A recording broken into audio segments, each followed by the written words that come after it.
자, 오늘의 문법, 참문법, 입문편. 오늘은 국외음화입니다. 자, 몇 페이지예요? 22쪽. 펼쳐보자. 국외음화가 무슨 뜻일까? 그 국외음화라는 단어만 보면 국외음 아닌 맞아. 국외음 아닌 애가 국외음으로 바뀌는 게 국외음화 되는 거지. 그러면 국외음이 뭔지 먼저 알아보자. 국외음이 뭘까요? 국외음은 우리말로 풀이하면 입천장 소리야. 입천장 소리. 그럼 너희들 자음표에서 입천장 소리가 어디였는지 기억나세요? 자음 소리 나는 위치가 바로 방해받는 위치야. 그래서 처음에 소리 나는 위치가 이 구강구조에서 맨 앞에 있는 누구예요? 입술. 입술에서 방해를 받고 입술에서 나는 소리, 입술 모양을 본땄어. 뭐였더라? 미음, 무. 거기다 획을 추가해서 같은 곳에서 소리 나는 건 모양도 비슷하게 만들었어. 무, 울림소리. 그 다음에 프. 이게 입술 소리였고 순음이라고 그래. 그걸 한자로 바꾸면 입술 소리를 순음. 그 다음에 입술 안쪽에 방해받는 위치가 또 어디였는지 기억나세요? 윗 잇몸과 혀 끝. 혀 바닥이 아니라 이 혀 끝이 윗 잇몸을 이렇게 건드려. 이렇게. 그래서 이 혀의 모양을 본따서 트. 그리고 잇몸에 달린 두 앞니 이 모양을 본따서 스. 그리고 밑에 르드 이거 윗 잇몸을 혀 끝이 되면서 공기가 흘러나와요. 그게 뭐였냐면 잇몸 소리였고 얘들아. 그 다음에 들어가는 게 이제 센 입천장, 여린 입천장. 그 입천장 소리야. 센 입천장 소리 뭐였는지 기억나니? 센 입천장에 혀 바닥이 닿아서 나는 소리. 즈. 그게 바로 국외음이야. 우리가 말하는 센 입천장 소리에서 즈, 츠. 그 두 개가 국외음화의 주인공입니다. 서윤 많이 피곤하니? 어제 못 잤어? 네. 그래. 왜 못 잤어? 뭐 했어? 숙제요. 숙제 하느라? 국어 숙제? 네. 다른 과목 숙제? 네. 너네 요즘 수학? 네. 과학 달리고 있지? 그랬구나. 잘해봐. 화이팅. 그것도 잘 봐야 되니까. 자, 그래서 국외음은 즈, 츠 이게 센 입천장 소리인데 국외음화 되는 건 디귿과 티읕에 해당하는 소리입니다. 선생님이 오늘 필기하면서 그럼 나가보자. 저기 교실 문 좀 닫아줄래? 카메라에 나올 수 있어. 자, 오늘 문법은 국외음화.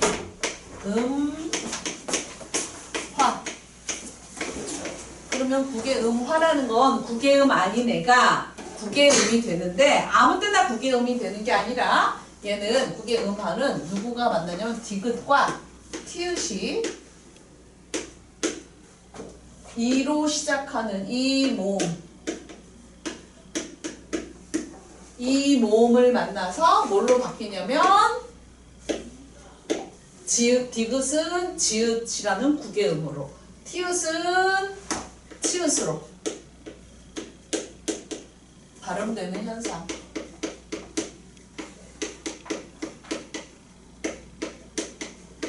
그게 국외음화입니다.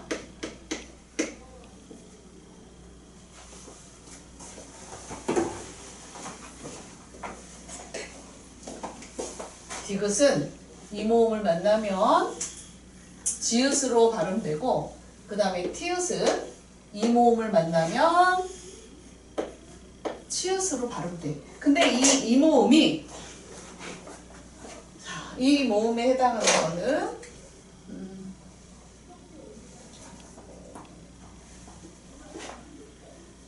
아무 이 모음이 아니라 여기서의 이 모음이라는 건 얘들아 힘없는 애. 너희들 형태소 배웠잖아.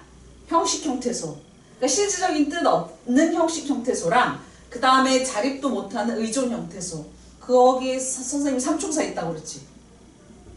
힘없고, 그러니까 힘없다는 건 실질적인 의미도 없어. 그냥 문법적인 의미만 있는 형식 형태소. 그리고 자립할 수도 없는 의존 형태소. 그럼 완전히 바보야. 바보 3인방. 조사. 맞아. 어미. 조사. 맞아. 어미. 하나 더 있는데? 접사. 얘네들이 즉 얘네들을 한데 묶어서 우리가 형식 형태소라고도 해. 요런 애들, 그러니까 의미 없는 이모음을 만나면 디귿이 지읒으로, 티읕은 치읒으로 발음되는 현상이 바로 국의 음화입니다. 예를 들어 볼까요? 예를 들어 보면 지난번에 서윤이가 했던 말이야. 굳이? 뭐 이런 적이 있었어, 니가. 자, 이거 쓸 때는 굳이 이거 볼까? 끝소리 디귿이 이거 디귿 이거는 진짜 끝소리야. 끝소리라는 건 받침이지. 끝소리 디귿 티읕이 이모음을 만나서 지읒 치읒으로 발음되는 현상입니다. 왜 끝소리에 디귿이 들어갔지? 그 다음에 뒤에 여기 봐. 디귿 끝소리 뒤에 연달아서 이 모음이 왔잖아. 요거는 자음이 아니라 그냥 이라는 모음입니다. 이 모음을 만났는데 이 이를 봐봐. 요거 실질적인 의미 없는 애지. 그치? 그리고 자립도 할 수 없는 애지. 요런 이를 만나면 자 굳이 그래야지. 원래는 연음돼서 굳이 그래야 되는데 디귿과 이가 만났어. 그러면 국의 음화되어서 어떻게 발음된다고요? 구지. 이렇게 국의 음화돼. 요 끝소리랑 이 모음이 만나서 뭘로다가 지읒으로 이렇게 국의 음화됩니다.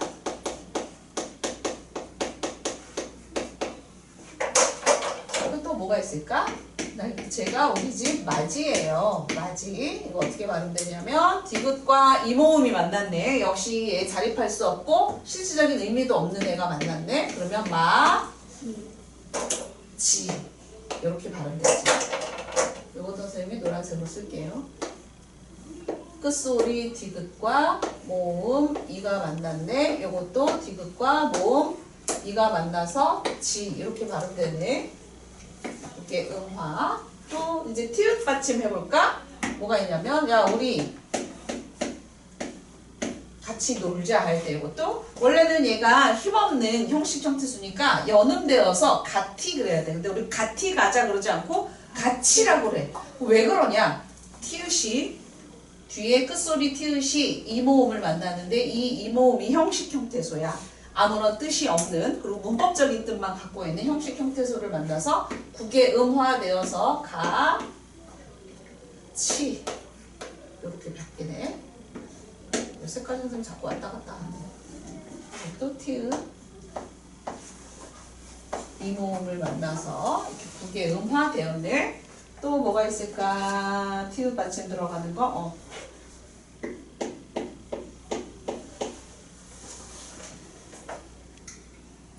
풀로 종이를 붓이다. 이것도 티읕 끝소리와 모음 이가 만났네. 그래서 어떻게 발음되냐면요. 그대로 있고 붓히다가 아니라 국의음화되어서 붓히다.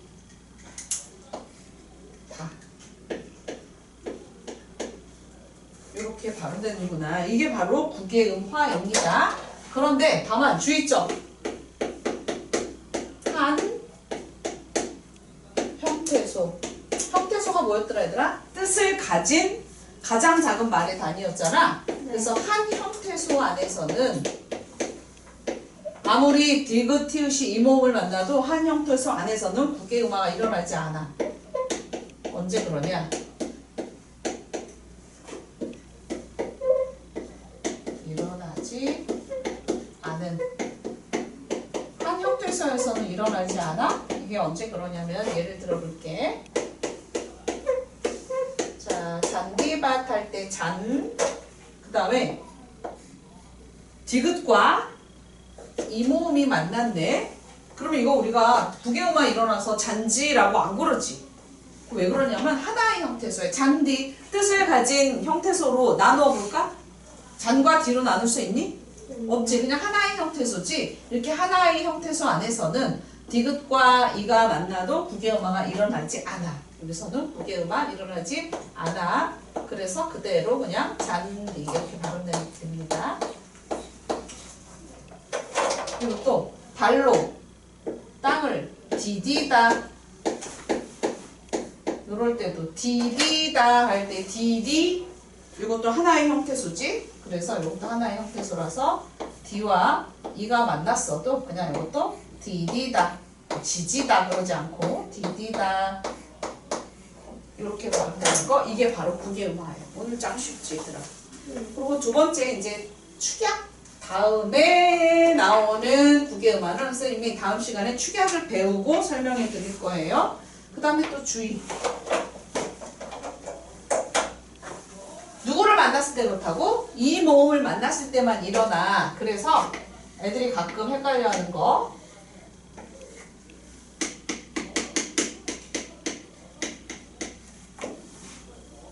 이거 어떻게 발음할까? 이거랑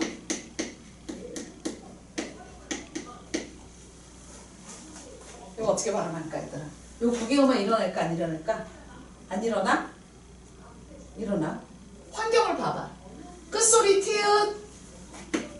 그리고 이 모음 그거는 갖춰졌네. 한 형태소인가 아니면 형태소로 나눌 수 있나? 체크해 보세요. 소연아, 형태소로 나눌 수 있니 이거? 뜻을 가진 가장 작은 말의 단위로 나눴을 때 얘 나눌 수 있어? 어떻게? 그 형태소 아니라도 숫, 명사, 조사지. 그러니까 거기에 해당되네. 그러면 국외음화가 일어나 안 일어나? 티읕이 형식 형태소인 이를 만났잖아. 그치? 그러니까 국외음화가 일어나는 조건이야. 끝소리 티읕이고요. 그 다음에 이 모음인데 이 모음 좀 조사잖아. 그치? 그러면 국외음화가 일어나. 그럼 어떻게 발음해야 될까? 소, 치. 이렇게 국외음화가 일어나. 자, 끝소리가 티읕이고요. 그 다음에 이거 얘 조사잖아. 조사. 그래서 국외음화가 이렇게 일어나. 그럼 소, 치 이렇게 해야 맞습니다. 맞아. 그럼 얘는 왜 안 일어나는지를 알아야 돼. 얘는 국외음화가 안 일어난다고 그랬는데 왜 안 일어나니? 티읕 끝소리야. 이 모음이니? 아니지. 이 모음이 아니구나. 얘는 일어나는 환경이 아니구나. 이 모음이 아니야. 그러면 국외음화가 일어나는 환경이 아니구나. 그러면 국외음화가 일어나면 안 돼. 그럼 얘 어떻게 돼? 소태 그래야 되니? 소태 그래야 되니? 소태. 그대로 그냥 연음되어서 소태 이렇게 발음해야 돼.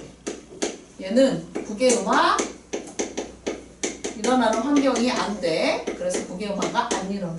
얘는 국외음화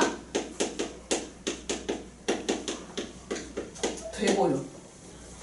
주의해야 돼. 그래서 요거는 국외음화는 요 정의를 외우세요. 디귿, 티읕이 누구를 만나야 돼? 반드시 이 모음. 근데 이 모음이라는 것은 힘없는 형식 형태소, 실질적인 의미가 없는 형식 형태소이면서 의존 형태소여야 돼. 조사, 어미, 접사. 그런 환경에서만 이렇게 국외음화가 일어납니다.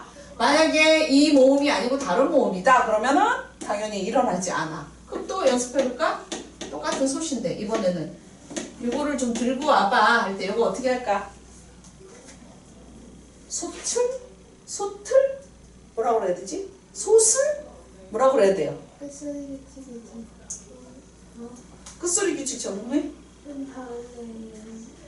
끝소리 규칙이 적용되고 연음을 하려면 뒤에 있는 애가 뭔가 의미가 있는 애여야 돼. 실질적인 의미가 딱 있으면 얘가 바로 가서 연음 못하고 먼저 끝소리 규칙하고 그 다음에 연음된다고 그랬잖아. 근데 야, 을 봐봐. 이거 조사지요. 힘 없는 애지? 그러면 얘가 그대로 가서 연음돼. 자, 이 모음 아니지? 그래서 국외음화 일어날 환경 안 됩니다. 그러니까 어떻게 발음해야 돼, 서윤아? 소, 틀 이렇게 해야 돼. 그 다음에 그럼 또 해보자. 재밌는데? 여기에 누룽지 있어. 이거 어떻게 발음할까?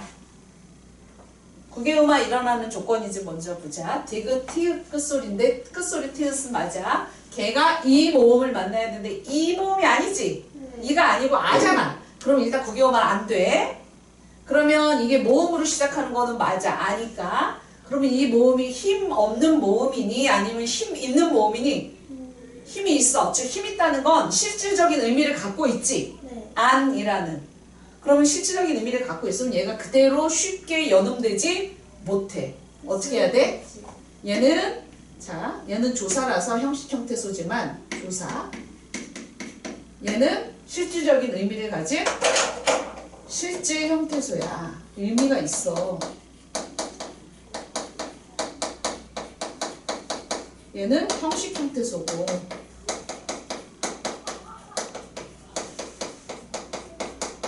형식 형태소니까 약간 무시해도 되는 애야. 그러니까 그냥 바로 연음하지만 얘는 실질 형태소라서 바로 쉽게 연음되지 못하고 첫 번째 우리 지우가 말한 것처럼 끝소리 규칙이 적용돼야 돼. 끝소리 규칙이 먼저 적용돼서요. 어떻게 해야 되냐면 뭘로 해야 될까?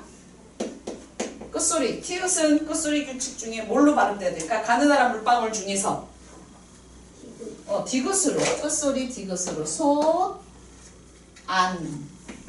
요렇게 끝소리 규칙 적용한 다음에 그 다음에 이제 연음될 수 있어. 연음.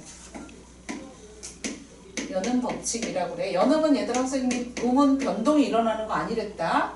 연음 법칙이 적용돼서 소, 단 위로 올라가서 첫 소리로 발음나는 게 연음 법칙이지. 소단 그래야 돼. 소단에 이래야 됩니다. 소탄에 그래도 안 되고 소찬에 이래도 안 돼. 소단에 누룽지 있어. 이렇게 발음해야 되겠지. 그래서 이렇게 음은 변동이 일어나거나 연음이 되려면 주변 환경에 따라서 이렇게 발음이 다 다르게 되기 때문에 환경을 잘 살피셔야 돼요. 자, 여기까지가 국외음하고 그러면 문제를 풀어보세요. 23쪽. 23쪽 교재 문제를 진지하게 풀어보세요. 자, 여기까지가 국외음화였는데 우리 카메라에 필기가 다 나오나 선생님 봐야겠다. 나온다. 살짝 위로 올려볼까? 국외음화 됐습니다. 제목이 안 보였었어요. 문제 풀어보세요. 금방 풀 수 있을 거야. 3번. 지우는 그리고 은서는 한번 풀었던 거지만 다시 봐봐.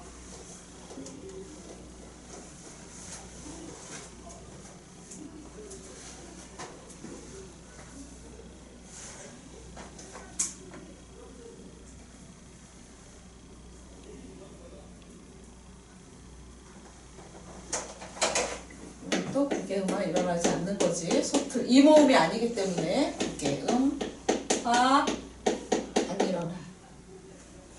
이것도 역시 국외음화 안 일어나. 왜냐? 국외음화가 일어나는 이 모음이 아니니까, 그 환경이 아니니까 국외음화는 일어나지 않습니다.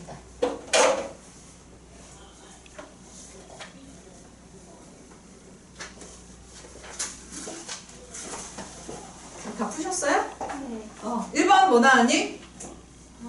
4번. 4번 티읕 끝소리가 쇠, 붓, 이 접사거든요. 저 뭘로 만들어주는?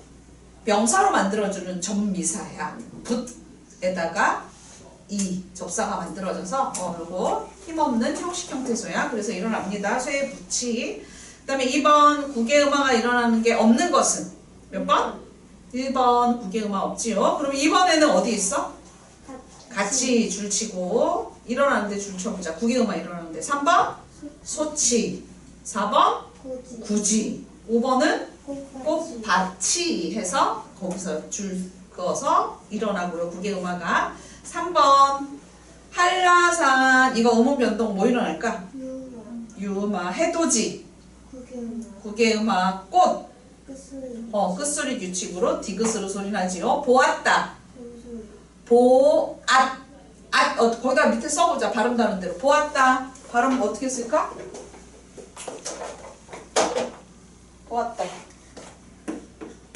자, 표기로는 쌍시옷에 다. 이렇게 표기해. 근데 발음에는 어떻게 발음되니, 얘들아? 그 다음에 어떻게 쓸까? 이거. 받침 뭐? 디귿 끝소리 규칙이잖아. 끝소리 규칙으로 가느다란 물방울 중 하나로 발음돼. 근데 디귿이지 그 중에. 그 다음에 뒤에 보았다 그러지 않고 보았다 이렇게 소리 나지. 이거 쌍기역, 쌍디귿, 쌍비읍 얘네들을 된소리라고 얘기를 해. 끄뜨, 뿌스, 쯔 얘네들 된소리야. 그러니까 된소리 되기도 일어났고 여기서는 끝소리 규칙이 일어났죠. 네, 끝소리 규칙.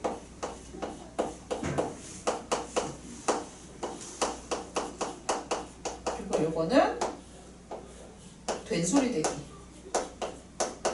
그럼 된소리 아닌 이거 그, 드, 브, 스, 즈 얘네들은 그냥 예사소리라고 해. 근데 예사소리가 된소리로 되었지요? 된소리 되기 현상이 일어났네. 그래서 답은 1번. 비음하는 찾아볼 수 없었어. 어? 된소리가 왜 돼요? 된소리가 왜 되냐고? 그건 된소리 규칙 우리 배웠었는데 뒤에 나올 거야. 까먹었지? 구두방 그 기역 디귿 비읍 뒤에 오는 기역 디귿 비읍 시옷 지읒은 된소리로 바른다. 그거 배웠어. 어디 나오냐면 된소리 되기가 왜? 안 배웠나? 2학년 때 배웠나? 안 배웠구나. 네. 1학년은 안 배웠다. 그래서 2학년은 가르쳤던 거 기억했는데 된소리 되기 일어나는 또 환경이 있어. 저게 전부 음운이 변동되어서 발음되는 거잖아. 그치? 그러면은 그 환경, 걔네가 된소리가 되는 환경이 있는데 그 환경의 조건을 우리가 알면 된소리가 이런 환경에서 일어나는구나 하고 알 수 있습니다. 됐어. 여기까지가 문법 9개음화였습니다. 다음 복습 테스트는 또 9개음화에 대해서 하겠죠? 그러면 오늘은 문학 보자. 문학은 어디를 해야 될까? 청소도 다 척포도 다음을 해도 되고 너희들이 공통적으로 안 나간 부분을 해도 돼. 왜냐면 척포도 다음에 이제 시조 몇 개 남았는데 그거 말고 너희들이 우리 3명만 있으니까 너희들이 앞에서 내신 보느라 못 나갔던 것들을 같이 하면 좋겠지. 다른 애들은 나갔을 테니까. 어디까지 돼 있나 한번 보세요. 문학. 지금 이 수업을 들어야 되는 애들이 고강이, 백현종이지 전부 다. 세나도 그렇고 또 윤서. 나르페와 행운까지. 그 다음에 연우도 그렇고 다 백현중이야. 어디까지 배웠고 어디 안 배웠는지 한번 볼까? 귀뚜라미 배웠니? 나르페와 행운까지. 나룻배와 행위까지 배웠어? 은서 귀뚜라미 배웠니? 필기 돼 있니? 은서는 또 백현중이 아니라서 은서는 또 됐어요. 돼 있어 귀뚜라미? 그러면 엄마 걱정 돼 있니? 20쪽? 20쪽 돼 있어? 그럼 더 앞으로 간다. 은서는 쭉 거기도 배워. 은서는 내신을 혼자 준비했잖아. 그래서 빠진 적이 없지? 그럼 너는 이거 시 안 한 데가 없겠네. 쭈르륵 넘겨보세요. 다 됐지? 그러면 안 되겠구나. 그래서 안 나가는 데를 하려고 그랬더니 그러면 시조를 나가야겠다. 은서 그 교재 한번 쌤 볼게. 진짜 은서는 한 번도 안 빠지고 해. 꾸준히 좀 너무 나쁘기 때문에. 진짜네. 단 하나도 건너뛴 게 없네, 은서. 정규 수업을 안 빠져서. 자, 오늘 시조를 그럼 배우겠습니다. 시조, 이 글의 갈래가 시조야. 시조가 뭔지 아니, 얘들아? 시조는 고려시대 때 발생했어. 그러니까 시조라는 장르가, 그 글의 종류가 고려시대 때 사람들이, 고려인들이 불렀던 노래야. 그러다가 조선시대 때, 이제 조선이 세워지면서 대유행을 했어. 시조 짓기가. 그리고 지금까지도 지어지고 있는 생명력이 되게 길지. 사라지지 않았어. 시조는 지금도 창작되고 있는 우리나라 고유의 운문 파트야. 그러니까 우리 조상님들 되게 좋아했던 거지. 시조 짓기를. 그리고 지금까지도 짓고 있다는 거는 온 국민 가요라고 봐도 돼. K-팝에 들어가도 돼. 그 정도야 시조는. 그러면은 고려 말엽에 생겼는데 우리 고유의 갈래라고 그랬잖아. 대신 이거는 처음에 이거를 즐겼던 사람들이 양반이었어. 귀족이었어. 귀족 문학이었어. 귀족들이 자기네들끼리 모여서 지금부터 글을 씁시다, 노랫말을 씁시다 하고 각 잡고 쓴 게 아니라 그 자리에서 즉흥적으로 내뱉었어. 마치 삼행시를 그 자리에서 랩 배틀을 벌이듯이 그때그때의 상황에 따라서 또는 주어진 주제에 따라서 그 자리에서 읊었던 시조야. 그러다 보니 많이 배워야 돼. 어휘력도 풍부해야 되고 어떤 글 짓는 문장 능력도 있어야 돼. 그리고 많이 알고 있어야 되겠지. 주제에 대해서 그 자리에서 시를 써내려면. 그래서 귀족 문학이었어. 귀족들의 고급진 문화놀이였지. 그래서 귀족들이 처음에는 즐기다가 그 다음에 조선시대 때 조선이 이제 세워졌지요. 고려 말에 혹시 이방원이랑 이성계가 주고받던 노래 기억하세요? 이런들 어떠하리 저런들 어떠하리. 네. 그렇게 이성계의 아들 이방원이 이성계도 그렇고 정몽주도 그렇고 둘 다 고려의 신하였어. 아주 충성스러운 신하였는데 이성계는 고려가 너무 부패했다. 그리고 왕은 무능하다. 그러니 쿠데타를 일으켜서 새로운 나라를 세우자 파였어. 급진 개혁파가 이성계였고 그 다음에 정몽주는 똑같은 신하지만 얘는 그렇다고 쿠데타를 고려 임금을 배신하자고? 그건 안 될 말이야.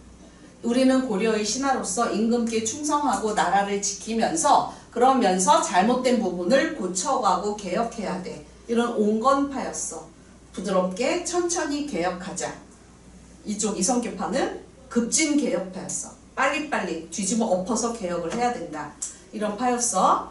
그런데 정몽주를 따르는 신하가 엄청 많은 힘있는 신하였어. 그리고 이성계도 그렇고 나름대로. 근데 이성계 뭐 질문 있는 거? 이성계가 그랬어. 근데 이성계의 아들이 이방원이야. 이성계의 아들이. 그러니까 이방원은 이성계의 똑똑한 아들이었어. 이성계가 아들이 여럿이 있었는데 아버지를 도와서 이방원이 공부 잘하고 무예도 뛰어났어.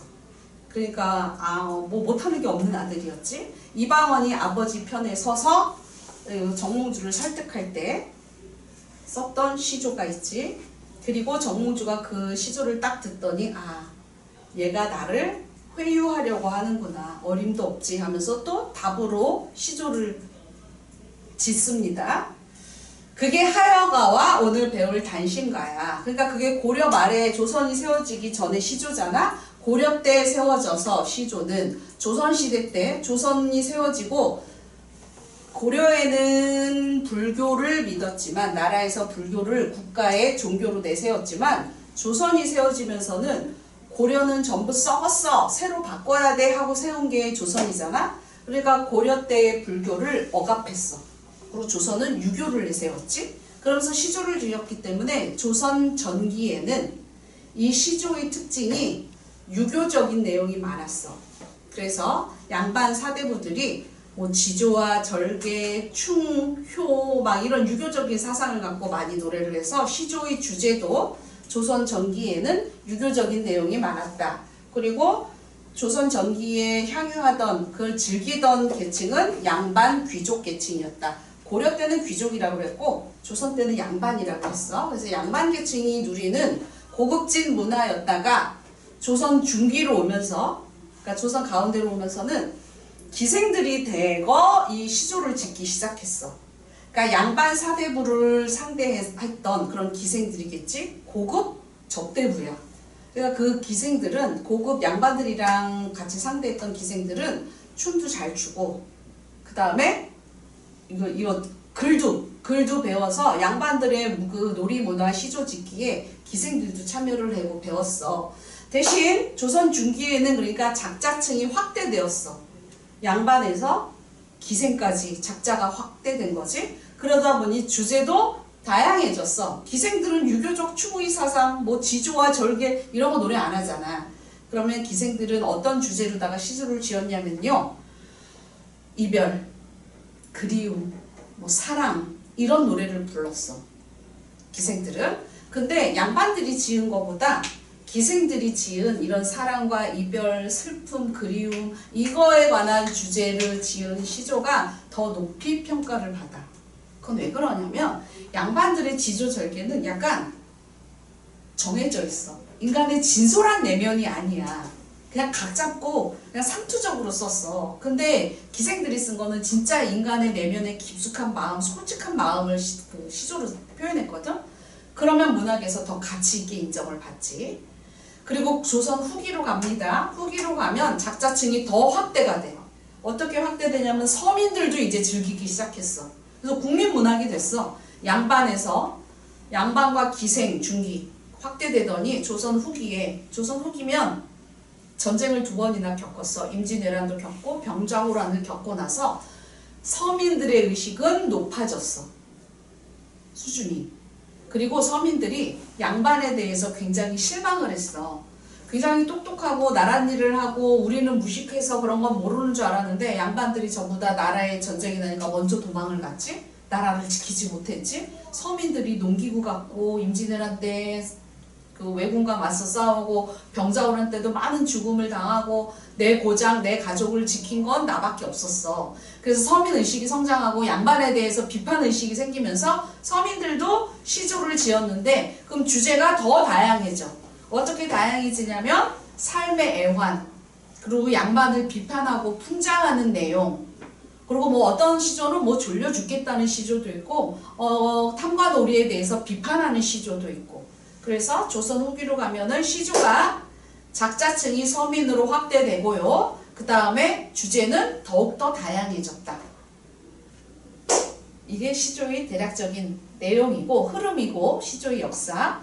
지금도 현대 시조로 시조가 쓰이고 있어. 그러면 시조의 형식적인 특징을 보자. 양반들은 형식 좋아해. 딱 각 잡고 그 형식을 지키는 걸 좋아하거든요. 그래서 양반들이 너희들 좀 피곤한가 보다. 선생님이 이 내용이. 시조는 형식을 보면은 자 이렇게 써주세요. 시조 형식을 보면은 3장 6부 45자 내외 이게 형식이고 요 형식으로 지킨 요거를 우리가 평시조라고 그래. 이게 기본이야. 평시조. 그러면 3장이라는 건 무슨 장이에요? 맞아. 3장이라는 건 초장. 처음 초자야. 가운데 중장. 그리고 끝에 종장. 그리고 걔네들을 보면 6, 9로 돼 있어. 자, 선생님 적어볼게. 이게 초장이야. 줄로 그어 선생님이. 중장. 종장. 근데 이거를 현대시에서는 1행, 뭐 2행, 3행 뭐 이렇게 행으로 붙지만 시조는 장으로 얘기를 해. 초장, 중장, 종장, 초장, 중장, 종장 이렇게 지었어. 3장으로 지었고 6구라는 건 초장이 2개의 구로 돼 있고 중장도 2개의 구, 종장도 2개의 구로 되어 있어. 그래서 총 6구로 되어 있고요. 그 다음에 45자 내외라는 건 글자 수가 이 한 구가 음보로 따지면 음보 자연스럽게 끊어 읽는 단위야. 띄어쓰기가 아니라 끊어 읽는 단위고 호흡의 단위입니다. 다 하셨어요? 네. 질문 없으세요? 네. 갈게요. 진짜 어디까지 하셨어요? 파란길 다 하셨어요? 다 했어요. 알겠어. 다음 주까지 그럼 꼭 다 와서 오세요. 네. 잘 가. 안녕. 자, 대신. 자, 카메라 찍고 있는데 꼭 와서 아는 척을 하네. 자, 끊어 읽는 단위를 뭐라 그랬죠, 선생님이? 음보라고 해. 사음보. 음보라는 건 호흡의 단위, 자연스럽게 끊어 읽는 단위인데 한 번, 2번, 3번, 네음보. 각 장이 이렇게 4음보로 이루어져. 음보, 고래 선생님이 호흡의 단위. 이거를 쉬지도 않고 호흡도 안 하면서 따라따라 읽을 수는 없잖아. 그러니까 한 번씩 끊어서 호흡하는 자연스러운 끊어 읽기 단위입니다. 4음보로 돼 있어. 중장도 마찬가지로 4음보. 얘도 4음보로 돼 있어. 그러니까 규칙적인 4음보로 끊어지는 거에서 어떤 규칙적인 운율이 느껴져. 그리고 이 음보 하나 글자 수를 보면은 3글자이거나 4글자로 돼 있어. 3, 4, 3, 4, 3, 4, 3, 4. 글자 수를 보면 또 이렇게 돼 있다. 3글자거나 4글자는 그래서 주차 해주실 수 데스크에 아무도 안 계시니? 안 계셔? 잠깐만. 유가 해야 돼. 죄송해요. 아니. 아,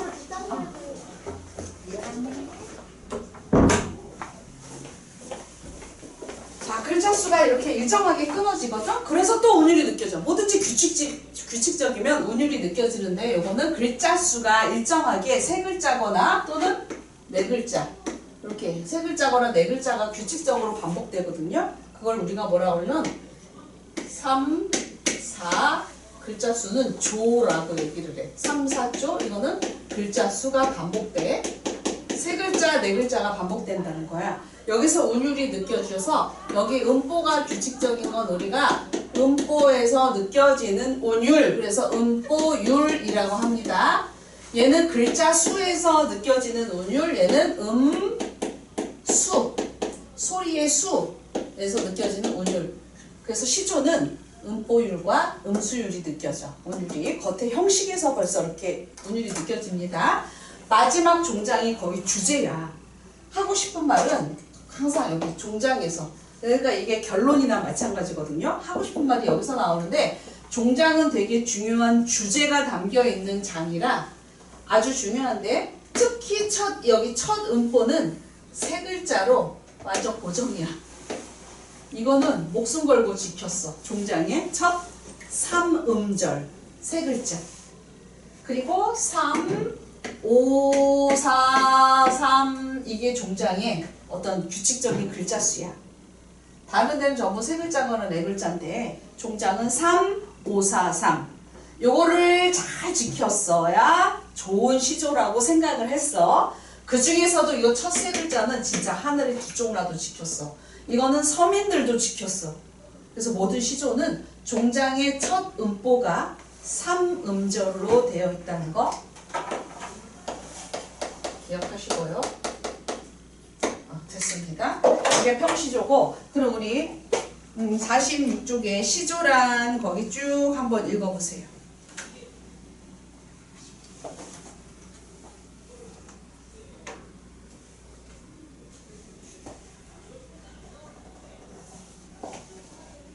그 표에 그 가운데 네모 박스에 전구, 후구 이렇게 나오는 거 어렵지 얘들아?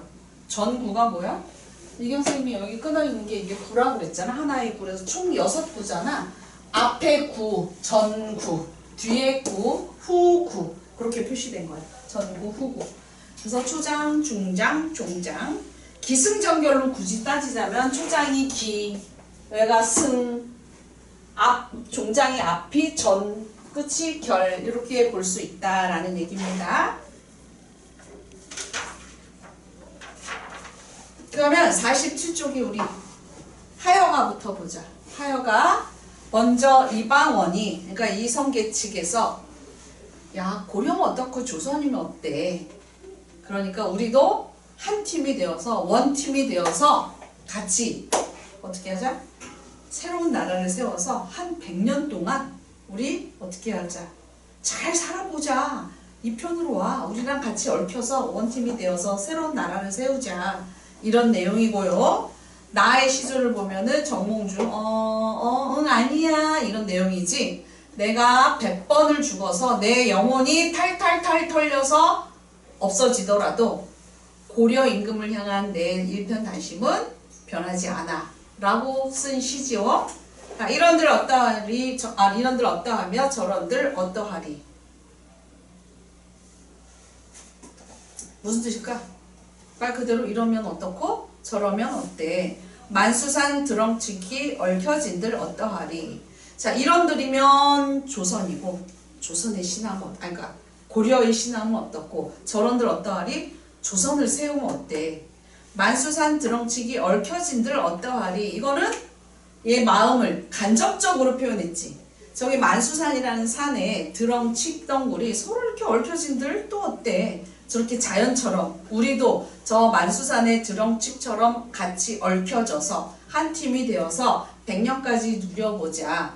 얘는 속마음을 직접 제시한 거니 간접 제시한 거니? 간접 제시한 거지. 그치? 속마음을 간접 제시해서 하고 싶은 말은 뭔데? 같이 조선을 세워서 어떻게 하자? 고려를 멸망시켜 그니까 새로운 나라 조선을 세워서 어떻게 하자? 우리 100년 동안 행복하게 잘 권력을 잡아보자. 새로운 나라를 건설해서 좋은 나라를 이끌어 나가보자 라는 본심을 자연물인 만수산 드렁치기에 빗대어서 간접적으로 표현하고 있어. 그 다음에 정몽주의 단신가는 그에 비해서 간접적이지 않아. 직접 표현했어, 자기 마음을.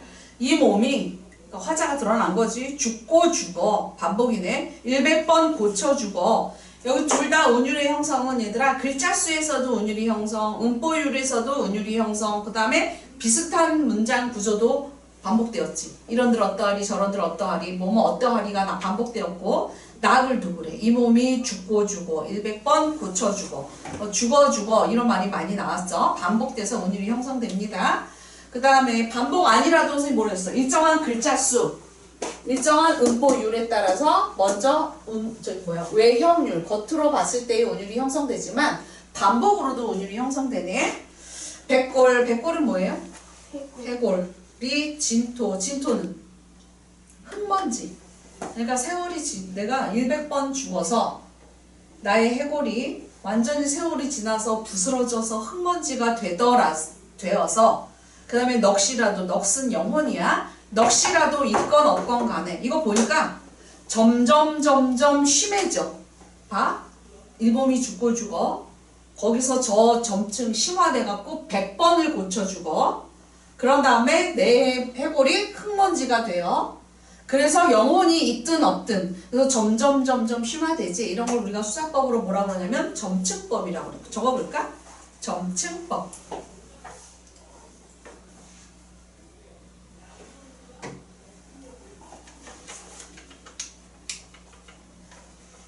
임향한 일편단심이야 가실 줄이 있으랴.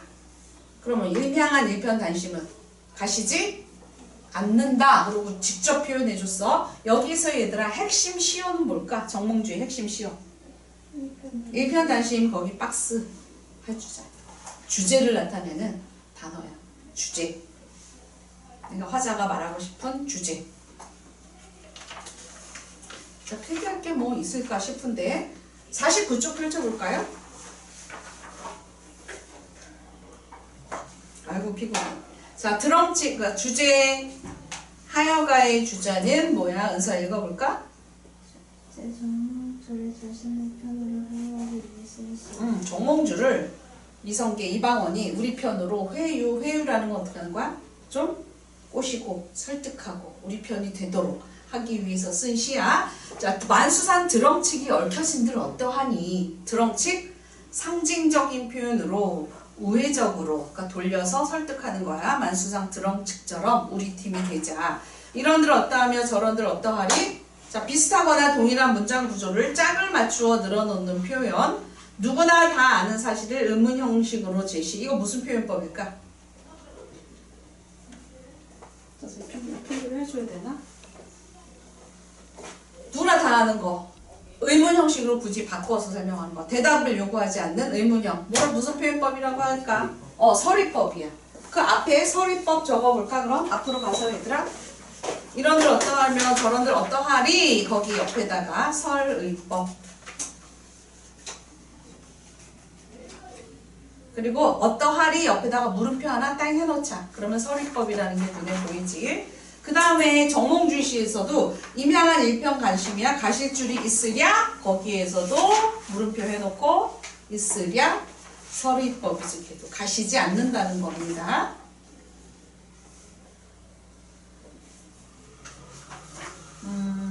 됐어. 그래서 뭐 단신가의 주제는 하여가에 대해 거절하는 답가 이렇게 나왔죠. 같은 단어를 반복해서 강조해줬고 죽어 말하고자 하는 내용을 점차 높이면서 강조해줬다. 이거 아까 무슨 법이랬지? 점증법. 됐어. 이제 문제 풀어보자 얘들아. 48쪽에 문제 풀어보세요. 그리고 쉬는 시간 갖자. 피곤하니까.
어렵지 않으시죠?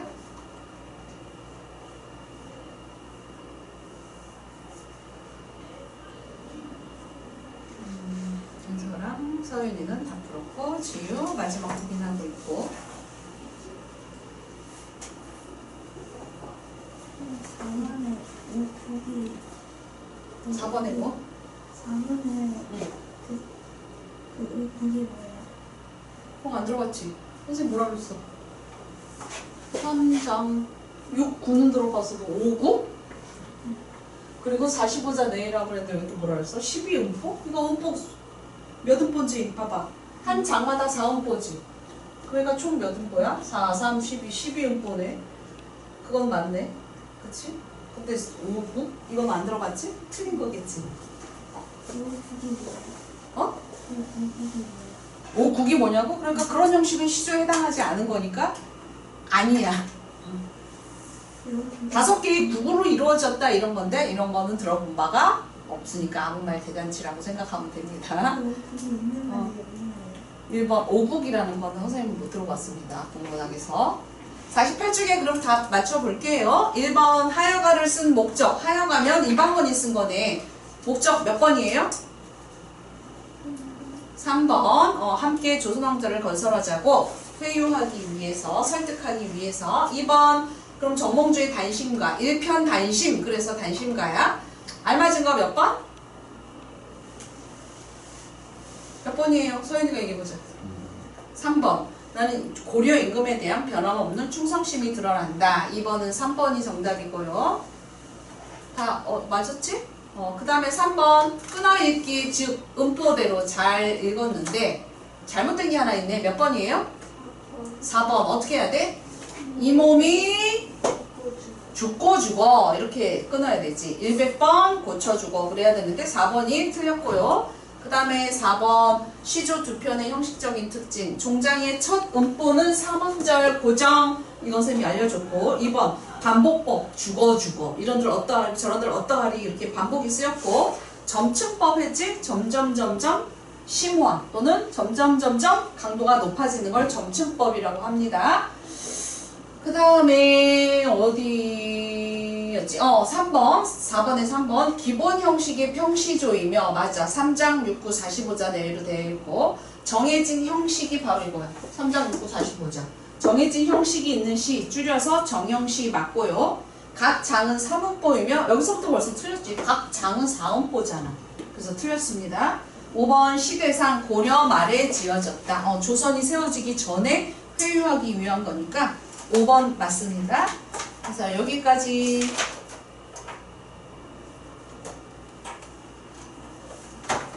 문학 끝낼게. 자, 쉬는 시간 갖고 논술합시다.